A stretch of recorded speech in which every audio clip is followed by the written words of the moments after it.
everyone. Today we are going here to talk about teaching journeys reflection. To explain about it, I'm here with my colleague Wendy, Elinet.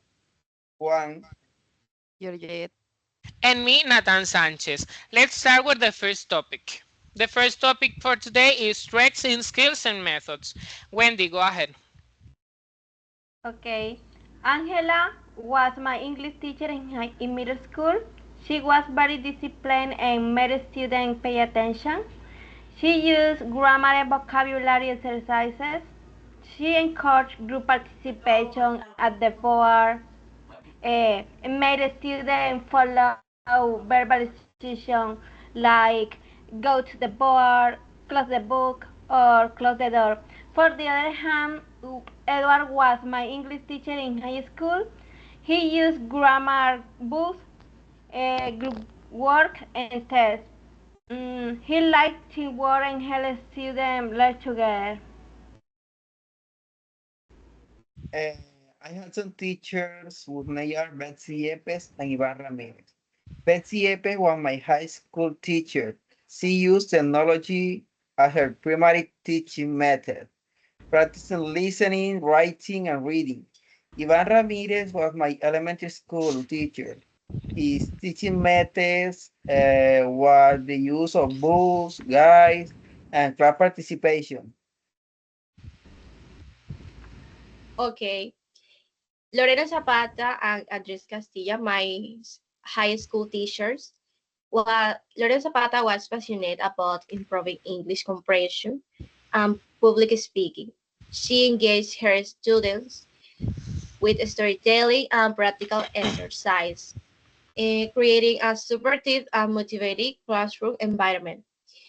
Andres Castilla focused more on building fluency and confidence in his student speech. He used songs and movies to make learning fun and encourage peer conversations, fostering a relaxed and interactive atmosphere. Okay. Okay, Mr. Mañez teaching methods and skill.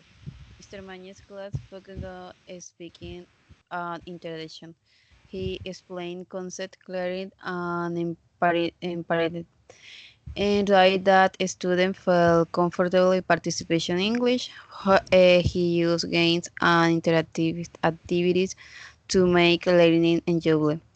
Homero teaching methods and skill. Homero class was centered on grammar and vocabulary. While he had in his own way of making lesson fun, his primary focus was on language structure.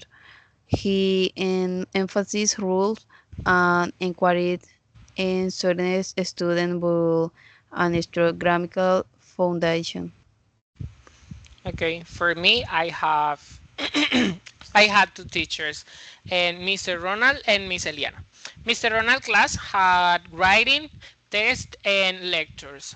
He focused on improving our writing and critical thinking. His rules were strict and bored, which sometimes made the class stressful, but his love for literature made it interesting.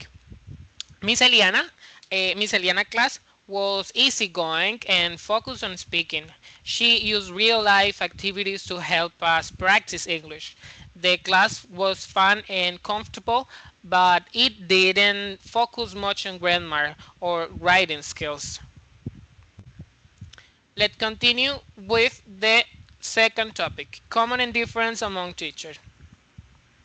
Okay, my teachers, Edward and Angela, both use grammar and vocabulary exercises to support learning. The teacher Angela was stricter than Edward because she focused a lot on grammar and correct writing. Her classes were the most difficult. Uh, the teaching methods are very different. One involves technology while the other use other methods. Both methods are effective when it comes to learning.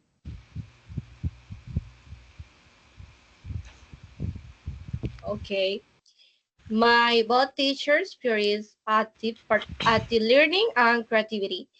They encourage student participation through engaging activities, while Lorena Zapata emphasis more in storytelling for comprehension, Andres broad in contemporary media to make lessons more fun and enjoyable.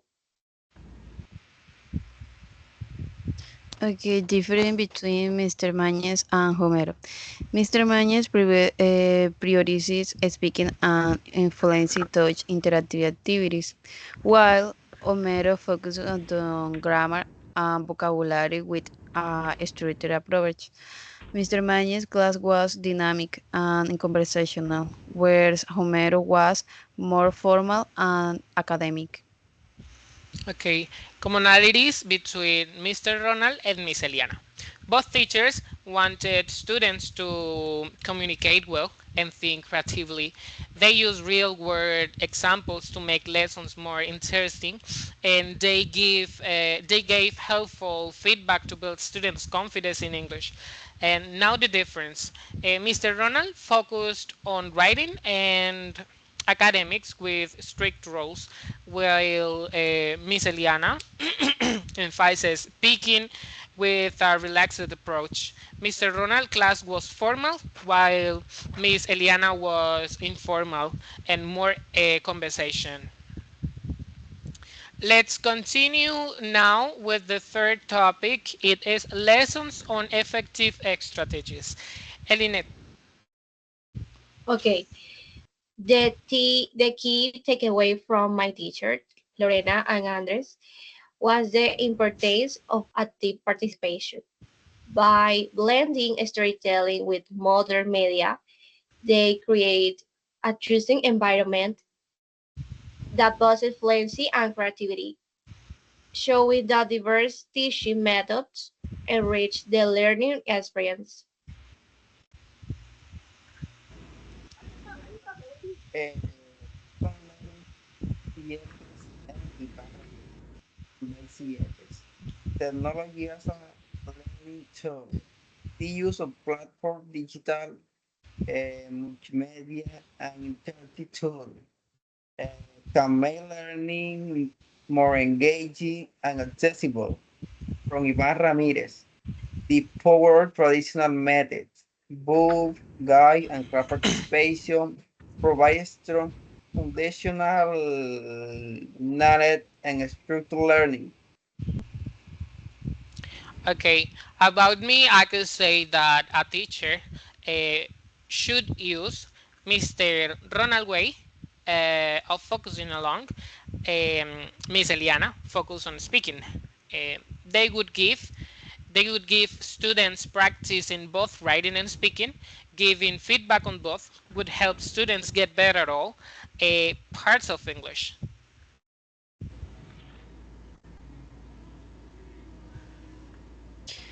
Okay, but teachers were effective in their own ways, made to help students improve their English.